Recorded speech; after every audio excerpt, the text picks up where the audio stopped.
अच्छी भली धूप सेकने आई थी ऊपर, तो फिर फ़ोन आता है इसका कि भाई आपको खुशहाल को वैक्सीनेशन लगवाने आना पड़ेगा। फिर मैं रेडी होकर इसको रेडी करने के बाद मैं चलने लगी उसके लिए, इंजेक्शन लगवाने के लिए। पर यार मेरे को तो इंजेक्शन लगवाना था और इसकी कॉपी तक नहीं मिल रही थी। उसके बाद मैंने जैसे तैसे करके ढूंढा, मेरे को कहीं कॉपी नहीं मिली। मैंने कहा चल देखा जाएगा, पहले इसको इंजेक्शन लगवाना बहुत ज़्यादा ज़रूरी है। फिर मैं जल्दी से पहुँच गई वहाँ पर, क्योंकि गली में ही था स्कूल। की नज़र तो बच्चों पर थी, जैसे कि इसके दोस्त हो और इसको बुला रहे हैं, ऐसे देख रहा था ये। तो जल्दी से मैं फिर हॉस्पिटल में कह रही हूँ, मैं स्कूल में पहुँच गई और वहाँ जाके मैंने मैम से बात करी। उन्होंने कहा कि आपके पास कॉपी नहीं है तो बच्चे को इंजेक्शन नहीं लगेगा, आप अपना नाम पहले यहाँ पे चढ़ा दो, फिर मैं आपसे बात करती हूँ। तो शुगर है एंड टाइम पे वहाँ पे मेरी आशा वर्कर आ गई, जिन्होंने मेरा डिलीवरी तक साथ दिया था और अब तक वो मेरा साथ देती है। हर इंजेक्शन जो भी है मेरे बच्चे के आज तक उनके वहाँ से लगते आए हैं और अच्छी आशा वर्कर है भाई, ठीक है। उनका नाम है माया, जो पानीपत में यहाँ पे आती है।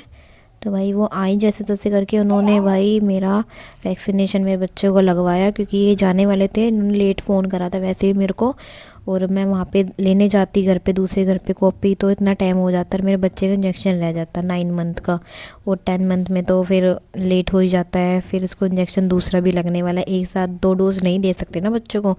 तो इसको फिर हाथ पैरों में और दोनों पैरों में, दोनों हाथों में इसको इंजेक्शन लगा, ऊपर से दवाई भी पिलाई गई थी।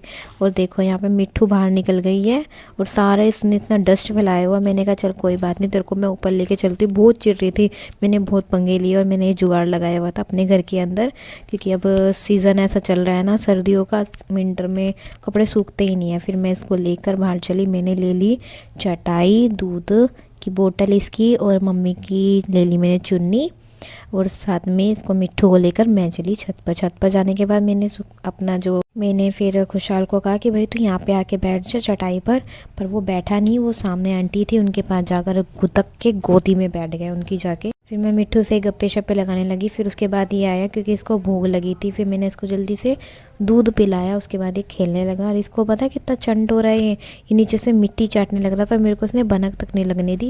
ये देख रहा था कब मम्मी नज़र हटाए और मैं कब। देखो देख रहा है ना तिरछी तिरछी नज़रों से मेरे को, और भागने की तो इतनी जल्दी लगती है इसको बाहर भाई। ये देखो अब यहाँ से देखेगा, जब तक मैं देखती रहूँगी जब तक ये पलट पलट के देखता रहेगा कि मम्मी की नज़र कब हटी और मैं कब निकला बाहर।